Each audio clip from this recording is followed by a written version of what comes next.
হরি হরি, রাধে রাধে। আর শনিবার বড় ঠাকুরের পুজোর দিন। বড় ঠাকুর সবার ভালো করো, মঙ্গল করো। রাত্রে নিরামিষ সবজি বানিয়েছি, ঘুগনির কলাই দিয়ে এই সবজিটা বানিয়েছি। পটল, আলু, পালং শাক কেটে নিয়ে আদা বাটা দিয়ে জিরে গুঁড়ো, ধনে গুঁড়ো, স্বাদ মতো নুন, পরিমাণ মতো হলুদ দিয়ে সবজিটা বানিয়েছি। আর কাঁচা লঙ্কাও দিয়েছি। ফোড়ঙে গোটা জিরে, শুকনো লঙ্কা, তেজপাতা দিয়েছি। দেখুন মাখা মাখা হয়েছে। আর গোলমরিচ গুঁড়ো দিয়েছি।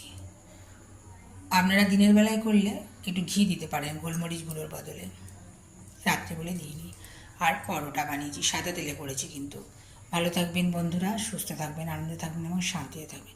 ওই বাঁশি বা